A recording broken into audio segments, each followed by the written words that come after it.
નમસ્કાર વિદ્યાર્થી મિત્રો, આજના વિડિયો લેક્ચરમાં આપનું સ્વાગત છે। ખાસ કરીને ચેપ્ટર 3ની અંદર આપણે પથ લંબાઈ અને સ્થાનાંતરના દાખલા ગણી રહ્યા છીએ। તો આજે પણ કેટલાક દાખલા ગણવાનો પ્રયત્ન કરીએ। હવે આ દાખલા ગણીએ એની પહેલાં એક વર્તુળ સમજી લઈએ। પહેલાં વર્તુળને તો આખા ગામે જોયું હોય, બરાબર ને? આને કહેવાય વર્તુળ। ટૂંકમાં આના 4 ભાગ પાડી દો। અમુકનું વર્તુળ ત્રિકોણ જેવું હોય, બરાબર ને? અત્યારે નથી, તો આ વર્તુળને આપણે 4 ભાગ પાડી દીધા। આને પહેલું ચરણ કહેવાય, આને બીજું ચરણ કહેવાય, આને ત્રીજું ચરણ કહેવાય ને આને ચોથું ચરણ કહેવાય। હવે આટલો તમને ખ્યાલ હશે કે વર્તુળમાં તમે જો અહીંથી માપવાની શરૂઆત કરો તો આખા વર્તુળની લંબાઈ કેટલી હોય? યાદ છે? આખા વર્તુળની લંબાઈને શું કહેવામાં આવે છે? એનો પરિઘ। પરિઘ એટલે બીજું કાંઈ નહીં, આખા વર્તુળની લંબાઈ ને એ કેટલી હોય? 2π × r જેટલી હોય, જે r છે એ વર્તુળની ત્રિજ્યા। તો આખા વર્તુળની લંબાઈ 2πr હોય, તો આ અડધા વર્તુળની લંબાઈ કેટલી હોય? આ 2πr કરતાં અડધી હોય કે નહીં? તો અર્ધ વર્તુળની લંબાઈ તમારે ગણવી હોય તો અર્ધ વર્તુળની લંબાઈ યાદ રાખજો। આજે આખા વર્તુળની લંબાઈ કેટલી છે? 2πr,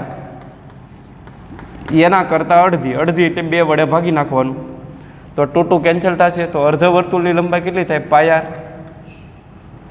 એટલે કે તમે અહીંથી અહીંયા સુધી પહોંચો ત્યાં સુધીમાં કેટલું અંતર કાપો? π × r જેટલું। પછી પાછા અહીંથી અહીંયા સુધી પહોંચો એટલે પાછા π × r જેટલું અંતર કાપો, એટલે ટોટલ કેટલું થઈ જાય? 2πr। તો આ અંતર થયું πr, દેખાય છે ને? તો આટલું અંતર કેટલું થાય? તો આપણે આના કરતાં અડધું થાય કે નહીં? તો આ અંતર તમારે ગણવું હોય તો આ અંતર કેટલું હોય? πr/2, બરાબર ને? πr નું અડધું। તો વર્તુળનો જે આ દરેક એટલો ભાગ છે, દરેક ચરણનો, એની લંબાઈ કેટલી હોય? πr/2। આ ભાગની લંબાઈ કેટલી હશે? πr/2। હવે અડધું πr/2 એટલે આખું πr થઈ જાય। આ ભાગની લંબાઈ કેટલી હશે? તો કે πr/2। તો હવે તમને એમ કે અહીંથી અહીંયા સુધીનું ટોટલ અંતર કેટલું થાય? તો તમે ગણી શકો, એક πr/2, બીજા πr/2 અને ત્રીજા πr/2, એટલે અહીંયા અંતર કેટલું થઈ જાય છે? 3πr/2। થોડી વારમાં જોઈએ આપણે। ને આખા વર્તુળની લંબાઈ કેટલી થઈ જાય? 2πr। તો હવે વર્તુળને રિલેટેડ કેટલાક પથ લંબાઈ અને સ્થાનાંતરના દાખલા ગણવાનો પ્રયત્ન કરીએ। તો આવો પ્રશ્ન પૂછે એક્ઝામ્પલ તરીકે, બોર્ડમાં પૂછાઈ ગયેલા છે આમાંથી પ્રશ્ન, એટલે ધ્યાન આપજો કે નીચે આપેલ આકૃતિમાં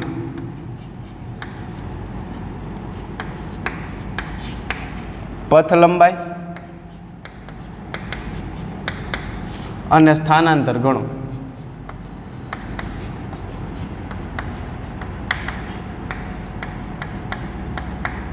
તો અહીં એક સરસ મજાના વર્તુળની તમને આકૃતિ આપી દે આ રીતે।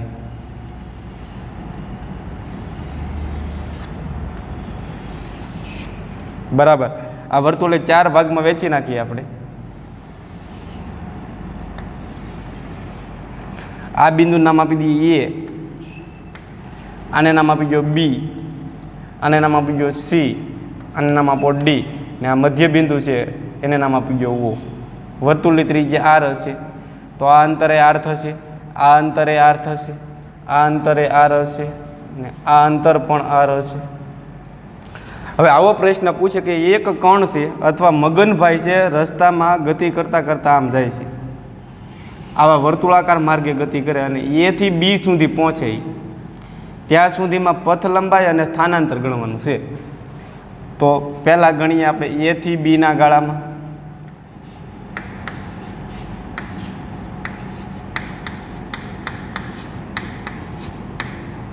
તો A થી B ના ગાળામાં આપણે પહેલાં શું ગણવાનું છે? પથ લંબાઈ। પથ લંબાઈ એટલે કણે કાપેલું કુલ અંતર। તો આની પહેલાં મેં તમને સમજાવ્યું કે આ અંતર કેટલું થાય? આટલું અંતર છે πr થાય, તો આ એનું અડધું થયું, તો અહીંથી અહીં સુધીમાં એ ટોટલ કેટલું અંતર કાપે છે? πr/2। પથ લંબાઈ એટલે કણે કાપેલું કુલ અંતર, તો આ અંતર થશે πr/2. તો આવડી જાય કે નહીં? પણ હવે અહીંયા આવીને પૂછે કે સ્થાનાંતર કેટલું થાય, તો સ્થાનાંતર એટલે કણનું અંતિમ સ્થાન અને પ્રારંભિક સ્થાન વચ્ચેનું સીધું અંતર. અને એમ ન ખબર પડે ને તો અહીંયા આવીને કોઈક મગનભાઈને પૂછે કે મગનભાઈ પહેલાં તમે ક્યાં હતા, તો મગનભાઈ જે રીતે આંગળી સીંધે ને એ રીતે મગનભાઈ ટૂંકમાં એનું સ્થાનાંતર કહેવાય. તો મગનભાઈ આંગળી કઈ રીતે સીંચે કે ભાઈ પહેલાં હું એ સ્થાને હતો, એટલે એની આંગળી આમ જવાની સીધે સીધી. મગનભાઈ આમ વળ નહીં કહે કે આમ કરીને હું આમ હતો એમ, બરાબર ને? તો અંતિમ સ્થાન અને પ્રારંભિક સ્થાન વચ્ચેનું જે સીધું અંતર હોય એને સ્થાનાંતર કહેવાય. તો આ અંતર થયું, સ્થાનાંતર થયું. તો આને ગણશો કઈ રીતે આપણે? તો ખબર પડે છે અહીંયા કાટકોણ ત્રિકોણ બની ગયો.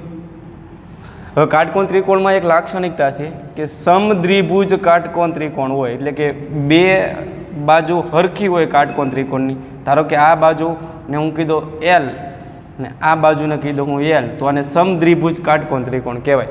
તો આમાં કર્ણની લંબાઈ ગણવી હોય તો કર્ણની લંબાઈનું સૂત્ર શું છે? વર્ગમૂળમાં આ બાજુનો વર્ગ એટલે કે L² પ્લસ L²,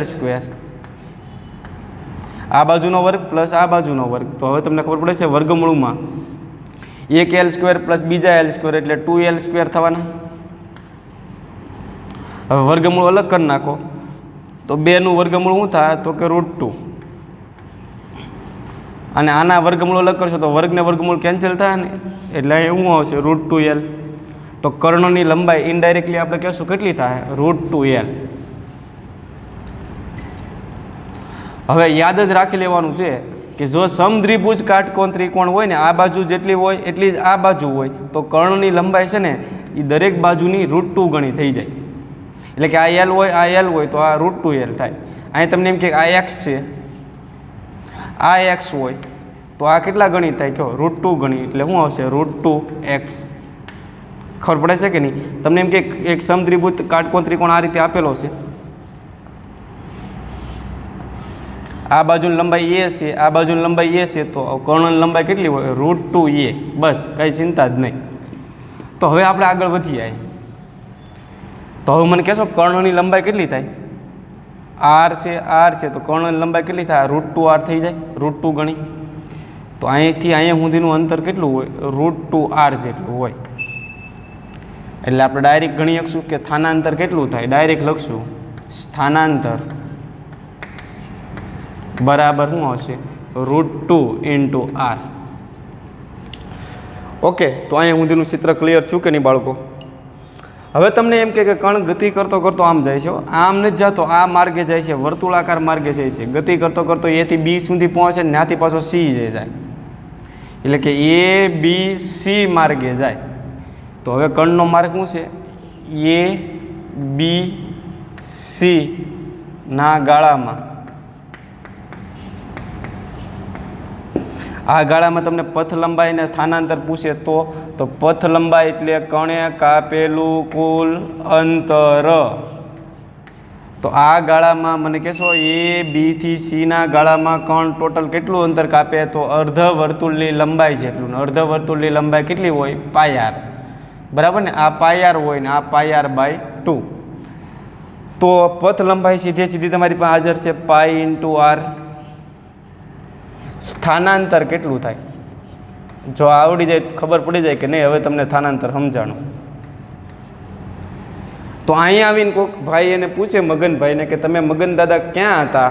તો મગન દાદા શું કહેશો કે હું એ સ્થાને હતો. એની આંગળી સીધી આમ જશે. અંતિમ સ્થાન અને પ્રારંભિક સ્થાન વચ્ચેનું સીધું અંતર. તો આ કેસમાં સ્થાનાંતર આ થાય. તો સ્થાનાંતર કેટલું થાય? આ r છે ને આ r છે, એટલે r + r એટલે 2r થાય કે નહીં? તો સ્થાનાંતર શું આવશે? r + r એટલે 2r. હું ડાયરેક્ટ લખી નાખું અહીંયા. ખબર પડે છે કે નહીં? મગન દાદા ઇઝી થોડાક ફોર્મમાં છે. ગતિ કરતાં કરતાં A થી B ગયા, C ગયા નહીં કે હાલ D પાસે હું આટો મારતો હોઉં તો D સુધી પહોંચે. તો આ ગાળામાં પથ લંબાઈ અને સ્થાનાંતર શું થાય? ગાળો કયો આવશે? કયો? A B C અને D ના ગાળામાં. તો પથ લંબાઈ એટલે કણે કાપેલું કુલ અંતર. તો તમને ખબર પડે છે આટલા ગાળામાં અંતર કેટલું કાપે? πr/2. બરાબર ને? આટલા ગાળામાં કેટલું અંતર કાપે? πr/2. ને આટલા ગાળામાં કેટલું અંતર કાપશે? πr/2.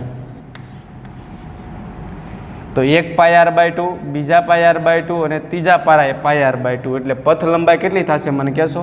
અહીં ગણતરી કરી શકો. πr/2 plus πr/2 plus πr/2. એક આવું, બીજું આવું અને ત્રીજું આવું, એટલે ત્રણ એવા થાય કે નહીં. એટલે તમે આમ લખી શકો 3πr/2. ને આમ ન ખબર પડે તો આમ કરવાનું, ત્રણેયમાંથી πr/2 કોમન કાઢી નાખો. તો અહીંયા કેટલા રહેશે? 1 પ્લસ 1 પ્લસ 1, 1 પ્લસ 1 પ્લસ 1 એટલે 3 થયા. એટલે 3 અહીંયા ગુણ નાખો એટલે જવાબ શું આવશે? 3πr/2.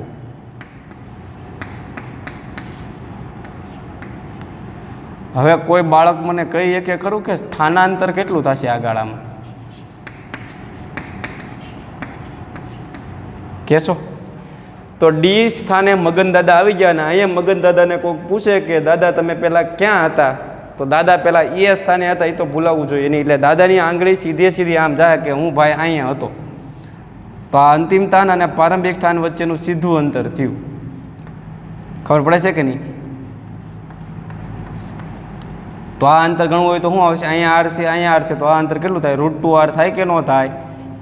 બોલો બાળકો, √2r થાય કે ન થાય? તો કે થાય, બરાબર છે. તો સ્થાનાંતર બરાબર શું થાય કયો? √2 × r. ખબર પડે છે? અને છેલ્લે દાદાને એમ થાય કે હવે હું હતો ને અન્યને જતો રહો, એટલે એક આખો રાઉન્ડ મારી દે આમ કરીને આમ. એટલે કે એક પરિભ્રમણ પૂર્ણ કરે દાદા. તો લખીએ એક પરિભ્રમણ દરમિયાન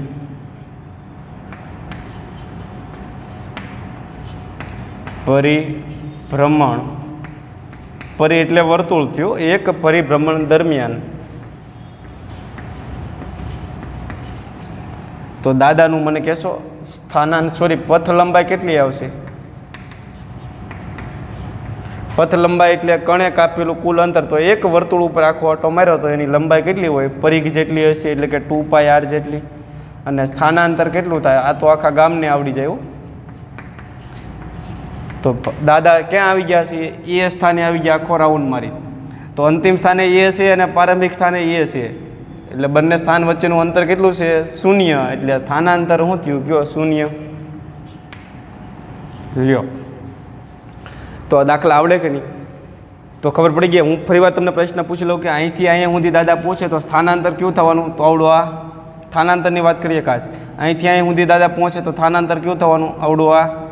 દાદા અહીંથી અહીંયા સુધી પહોંચે તો સ્થાનાંતર કેવું થવાનું? આવડું આ. ને દાદા એક રાઉન્ડ મારી દે તો સ્થાનાંતર શું આવશે કયો? 0. તો આ હતો સરસ મજાનો વર્તુળનો દાખલો. હવે આની અંદર તમને ત્રિજ્યાની કિંમત આપી દે, દાખલો ગણી શકો ખરા? હવે આવો પ્રશ્ન પૂછે કે જો વર્તુળાકાર રસ્તાની ત્રિજ્યા 20 મીટર હોય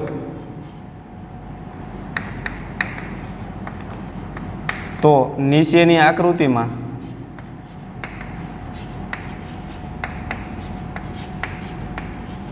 પથ લંબાઈ અને સ્થાનાંતર ગણો.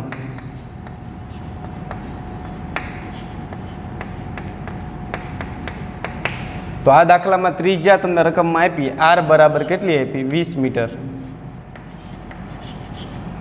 તો તમે પહેલાં શું કરશો? a થી b ના ગાળામાં ગણશો. તો a થી b ના ગાળામાં પથ લંબાઈ શું આવશે કયો?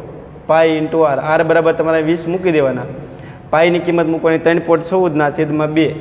કેલ્ક્યુલેટરનો તમે ઉપયોગ કરી શકો, બરાબર ને?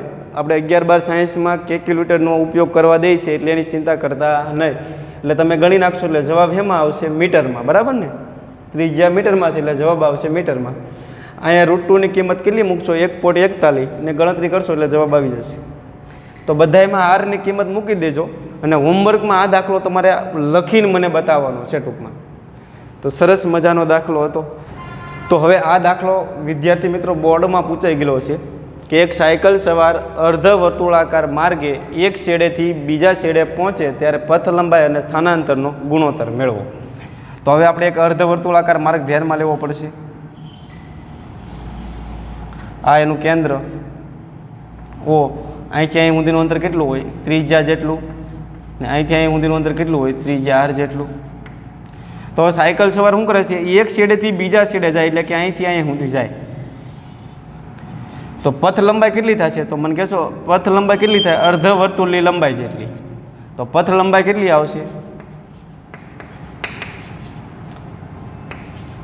પથ લંબાઈ તમારી પાસે હાજર છે પાઈ ઇન્ટુ r જેટલી હોય, બરાબર ને? અને સ્થાનાંતર કેટલું થશે? તો સાયકલ સવારે અંતિમ સ્થાન આ છે અને પ્રારંભિક સ્થાન અહીંયા છે, એનું વચ્ચેનું સીધું અંતર, એટલે સ્થાનાંતર કેટલું થાય? 2r. પણ તમને પૂછો શું છે? પથ લંબાઈ અને સ્થાનાંતરનો ગુણોત્તર પૂછો. તો પથ લંબાઈ પહેલાં આપ્યું એટલે એને પહેલાં લખવાનું. ગુણોત્તર એટલે તમને ખબર પડે ને, ગુણોત્તરમાં તો છેદમાં શું લખવાનું? સ્થાનાંતર. તો પથ લંબાઈ કેટલી છે? પાઈ ઇન્ટુ r, અને સ્થાનાંતર કેટલું છે? 2r. r કેન્સલ થાય, જવાબ શું આવશે? π/2. ઓપ્શનમાં પાઈની કિંમત એ લોકોએ મૂકી નહોતી, એટલે તમારે મૂકવાની નહીં. તો આ સરસ મજાનો દાખલો હતો, પૂછાઈ જાય તો આવડી જવો જોઈએ. હવે આવા દાખલા પૂછે વર્તુળના કે કોઈ કોણ એક વર્તુળાકાર માર્ગ પૂર્ણ કરે. કોઈ કોણ અહીંથી અહીં સુધીમાં એક પરિભ્રમણ પૂર્ણ કરે, ત્યાં સુધીમાં પથ લંબાઈ કેટલી થાય? એક પરિભ્રમણમાં પૂર્ણ કરે એટલે પથ લંબાઈ કેટલી થાય? 2πr. અહીં બે પરિભ્રમણ પૂર્ણ કર્યા હોય તો 2 ગુણ્યા 2πr કરવાનું. 3 પરિભ્રમણ પૂર્ણ કરે તો પથ લંબાઈ કેટલી થાય? તો 3 ગુણ્યા 2πr. 4 પરિભ્રમણ પૂર્ણ કરે તો 4 ગુણ્યા 2πr. 10 પરિભ્રમણ પૂર્ણ કરે તો 10 ગુણ્યા 2πr. અને n પરિભ્રમણ પૂર્ણ કરે તો શું કરવાનું? n ગુણ્યા 2πr. તો આપણી પાસે એક સરસ મજાનું સૂત્ર મળી ગયું, 2πr ઇન્ટુ n. હવે આ સૂત્ર શેનું છે? તો કે n પરિભ્રમણ દરમિયાન, પરિભ્રમણની સંખ્યા કેટલી છે આપણી પાસે? n પરિભ્રમણ દરમિયાન પથ લંબાઈ, સૂત્ર શું આવશે? 2πrn. અને સ્થાનાંતર કેટલું થાય? તો ગમે એટલા પરિભ્રમણ પૂર્ણ કરશે એટલે હતો નાન્યને જ આવી જવાનો છે, એટલે સ્થાનાંતર તો શું હશે? શૂન્ય હશે. તો હવે આવો દાખલો પૂછે કે એક કણ 20 મીટર ત્રિજ્યાનો માર્ગ લઈએ, 20 મીટર ત્રિજ્યાના વર્તુળાકાર માર્ગે 10 પરિભ્રમણ પૂર્ણ કરે, એટલે n કેટલા આપ્યા કહેવાય? 10. તો પથ લંબાઈ કેટલી થાય? તો ગણી એકો કે નહીં? તો પથ લંબાઈ ગણવા માટેનું સૂત્ર શું આવશે? n પરિભ્રમણ માટે 2πr ઇન્ટુ n. તો 2 ના 2, પાઈની કિંમત તમે મૂકશો 3.14, r બરાબર કેટલા મૂકશો? 20, અને nની કિંમત મૂકશો 10. આ બધાનો હિસાબ તમે ઘરે જઈને કરી નાખજો, બરાબર ને? એટલે તમારે જે જવાબ આવે એ અહીં મીટરમાં આવશે. અને સ્થાનાંતર કીધું, જવાબ શું આવશે? શૂન્ય. તો આ પરિભ્રમણોના દાખલા તમને આવડવા જોઈએ. તો હવે વિદ્યાર્થી મિત્રો, પથ લંબાઈ અને સ્થાનાંતરની અંદર એક છેલ્લી વેરાયટી બાકી છે, એ લઈ લઈએ. ખાસ કરીને સ્થાન સૂત્રના દાખલા. હવે સ્થાન સૂત્ર એટલે શું? તો કણનું સ્થાન દર્શાવતું સૂત્રને સ્થાન સૂત્ર કહેવાય. દાખલા તરીકે x બરાબર હું અહીં લઈ લઉં t² + 3t + 2. આ x ને એ કણનું સ્થાન બતાવે ને t છે એ સમય બતાવે. તો અલગ અલગ સમયે કણ કયા સ્થાને હશે એ જાણવા માટેના સૂત્રને શું કહેવાય? સ્થાન સૂત્ર. દાખલા તરીકે t બરાબર 0 સમયે, એટલે કે જ્યારે તમે ઘડિયાળ ચાલુ કરો, ગતિનું અવલોકન કરવાની શરૂઆત કરો ને ત્યારે એ પ્રારંભિક સમય કહેવાય. તો પ્રારંભમાં તમે જોશો t બરાબર 0 સમયે, તો એ કયા સ્થાને હશે એ તમારે જાણવું હોય તો આ સૂત્ર છે આપણું, આ એમાં t બરાબર 0 મૂકી દો. તો x ના x અહીં 0 મૂકી દો તો આ 0 થઈ જશે. અહીં 0 મૂકો એટલે આ 0 થઈ જશે. ને અહીંયા કેટલા આવશે? કયો? 2. એટલે પ્રારંભમાં એ 2 મીટર અંતર હશે. આ x ને એ મીટરમાં છે ટૂંક. તો પ્રારંભમાં એનું સ્થાન ક્યાં છે? x બરાબર 2 મીટરે. એટલે કંઈક આકૃતિ દોરો ને તો આ રીતની થાય. ધારો કે તમે અહીંયા ઉગમ બિંદુ O ઉપર ઊભા છો, બરાબર. આ મીટરને આપણે આ અંતરને લઈએ 2 metre, 4 metre, 6 metre, 8 metre, 10 metre, 12 metre, 14 metre, 16 metre અને 18 મીટર અને 20 મીટર. આ અંતરો છે મીટરમાં. તો t બરાબર 0 સમયે પ્રારંભમાં તમે અહીંયા ઊભા છો ત્યારે એ ભાઈ અથવા તો કોઈ પદાર્થ ક્યાં હશે? ધારો કે કોઈ એક કાર લઈ લો, તો કાર કેટલા મીટર છે ટૂંકમાં દૂર? 2 મીટર. કાર કરતાં કોઈ નાની એવી વસ્તુ તમે લઈ શકો, બરાબર ને? નાનો એવો કણ લઈ લો તો એ કેટલા અંતરે હશે? 2 મીટરે. પછી 1 સેકન્ડ પછી તમારે એનું સ્થાન જાણવું છે. તો t બરાબર આમાં 1 મૂકી દો, તો 1 નો વર્ગ કેટલો થશે? 1. અહીં 1 મૂકો તો 1 ગુણ્યા 3 એટલે 3 થવાના. અહીંયા તો t છે નહીં એટલે ડાયરેક્ટ 2 જ મૂકશું. તો 3 ને 2 5 ને 1 6 મીટરે હશે. તો t બરાબર 1 સેકન્ડ એ 6 મીટરે હશે. તો 1 સેકન્ડ પછી આ પ્રારંભમાં એનું સ્થાન હતું. તમે અહીંયા ઊભા છો, પ્રારંભમાં એ અહીંયા હતો. 1 સેકન્ડ પછી 6 મીટર હશે એટલે એ અહીંયા આવી ગયો હોય બી સ્થાને. તો તમે કહી શકો ખરા કે 1 સેકન્ડમાં એને ટોટલ કેટલું અંતર કાપ્યું હશે? 2 થી 6 સુધી કાપ્યું હોય એટલે ટોટલ અંતર કેટલું થયું? 2 મીટર આ ને 2 મીટર આ, 4 મીટર અંતર કાપ્યું કહેવાય. અચ્છા, 2 સેકન્ડ પછી એનું સ્થાન જાણો તો t બરાબર 2 સેકન્ડ મૂકી દો. આમાં ખબર પડે છે કે નહીં? તો 2 નો વર્ગ કેટલો થવાનો? 4. અહીંયા 2 મૂકી દો તો 2 ગુણ્યા 3 એટલે 6 થવાના. 4 ને 6 10 ને 2 12. તો 2 સેકન્ડ પછી 12 મીટરે હશે એટલે એ કણ અહીંયા આવી ગયો કહેવાય સી સ્થાને. તો હવે તમને આવો પ્રશ્ન પૂછે કે 1 થી 2 સેકન્ડમાં એને ટોટલ કેટલું અંતર કાપ્યું હોય? તો આટલું કાપ્યું હોય. કેટલું કાપ્યું હશે કહેશો? તો આ 2 થયું, આ 4 થયું ને આ 6 થવાનું, બરાબર ને? એટલે 12 માં 6 બાદ કરો તમને સ્થાનાંતર મળી જાય કેટલું અંતર કાપ્યું હોય. અચ્છા, 3 સેકન્ડ પછી 2 સેકન્ડે ક્યાં હતો? 12 મીટરે. 3 સેકન્ડ પછી તો અહીં 3 મૂકી દો તો 3 નો વર્ગ થશે 9. અહીંયા 3 મૂકો એટલે 3 તેરી થશે 9 ને અહીંયા 2 છે. 9 ને 9 18 ને 2 કેટલા થવાના? 20 મીટર. તો 3 સેકન્ડે એ 20 મીટરે પહોંચી જવાનું. તો 20 મીટર છે કે અહીંયા આવશે. તો 2 થી 3 સેકન્ડના ગાળામાં એને કેટલું અંતર કાપ્યું હોય? આટલું. 20 માંથી 12 બાદ કરો તો 8 મીટર અંતર કાપ્યું કહેવાય. 1 થી 2 સેકન્ડમાં કેટલું અંતર કાપ્યું છે? 6 મીટર. A થી B એટલે કે 0 થી 1 સેકન્ડના ગાળામાં કેટલું અંતર કાપ્યું છે? 4 મીટર. ખબર પડે છે તમને? તો હવે તમને આવો પ્રશ્ન પૂછે કે કણે 1 સેકન્ડથી 2 સેકન્ડના ગાળામાં કેટલું સ્થાનાંતર કરે? તો 1 સેકન્ડથી 2 સેકન્ડના ગાળામાં કેટલું સ્થાનાંતર કરે? તો કે આટલું. આટલું એટલે કેટલું? તો કે 6 મીટર. પણ હવે તમારે કરવાનું આ બધી માથાકૂટ કરવાની નહીં, ડાયરેક્ટ શોર્ટકટ સૂત્ર એપ્લાય કરવાનું. જો આવો પ્રશ્ન પૂછે કે કણનું સ્થાન સૂત્ર x બરાબર t² પ્લસ 3t પ્લસ 2, આ x છે એ મીટરમાં છે હોય તો 1 થી 2 સેકન્ડના ગાળામાં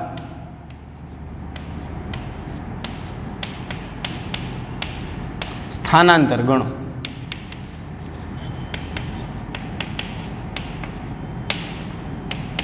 તો તમારે અહીં 2 સમય આપેલા હોય. પહેલા સમયને કહી દેવાનો t1. દાખલો આ રીતે ગણવાનો, ધ્યાન આપજો. t બરાબર 1 સેકન્ડે પહેલાંનું સ્થાન જાણી લો. તો આની અંદર કિંમત મૂકી દો તો આપણી પાસે આવશે x1.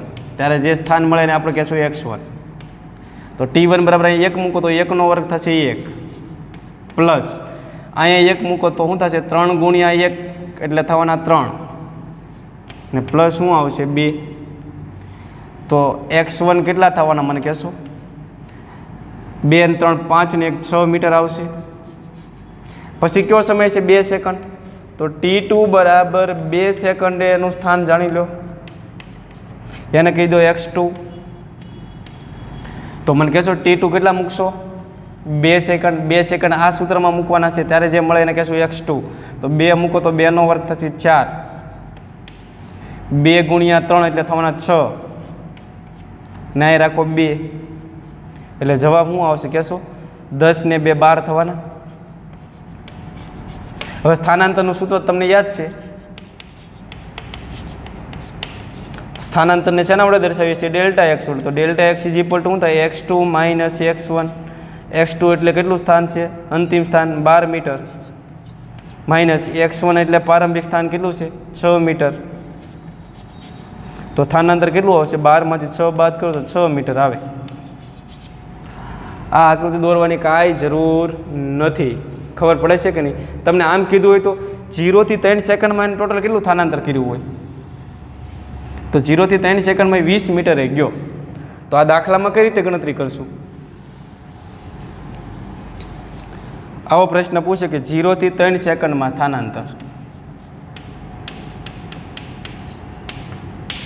તો તમને 2 સમય આપ્યા હોય મિત્રો. પહેલા સમયને કહી દેવાનું t1. t1 કેટલા મૂકશો કયો? 0. તારે જે મળે એને કહેશું આપણે x1. તો આની અંદર તમે x1 આપણે આ જે સૂત્રમાં છે એમાં t બરાબર 0 મૂકી દો. તો પહેલાં t બરાબર 0 મૂકો એટલે 0 થશે. પછી 3માં 0 મૂકશો, 3ની બાજુમાં t છે એમાં 0 મૂકશો એટલે 0 થશે. ને પ્લસ શું આવશે? 2. એટલે ફાઇનલી x1 બરાબર કેટલા આવશે? 2 મીટર. t2 બરાબર કેટલા મૂકશો કયો? હવે 3 સેકન્ડ. ત્યારે જે મળે એને આપણે કહેશું x2. તો કિંમત મૂકતા જાઓ. તો t2 બરાબર 3, t બરાબર 3 મૂકો તો 3 નો વર્ગ થશે 9. અહીંયા 3 મૂકો 3 તેરી 9 ને પ્લસ 2 તો 9 ને 9 કેટલા થવાના કયો? 18. 18 ને 2 કેટલા થવાના? 20. તો હવે સ્થાનાંતર કેટલું થાય કયો? ડેલ્ટા એક્સ બરાબર x2 માઇનસ x1. તો શું આવશે કયો? 20 માઇનસ x1 કેટલા છે? 2. તો 18 મીટર સ્થાનાંતર કરે. ને એવું થતું હતું કે નહીં આકૃતિમાં તમે જોઈ લો તો પહેલાં એ 2 મીટરે હતો ને પછી છેલ્લે ક્યાં પહોંચ્યો તો? 20 મીટરે. તો ટોટલ એને સ્થાનાંતર કેટલું કર્યું કહેવાય? અહીં 0 એથી નહોતો નીકળ્યો, એ 2 એથી નીકળ્યો હતો. તો સ્થાનાંતર કેટલું કર્યું કહેવાય એને? 18 મીટર. તો સ્થાન સૂત્રના દાખલા આવડી જાય કે નહીં? હોમવર્કમાં એક દાખલો તમને આપું છું, તમારે મને ગણીને કહેવાનું છે, બરાબર?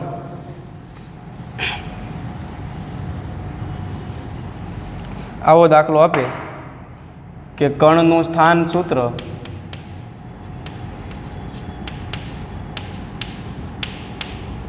x બરાબર 2t² પ્લસ 4t પ્લસ 5 હોય તો t બરાબર 1 થી 5 સેકન્ડના ગાળામાં સ્થાનાંતર ગણો.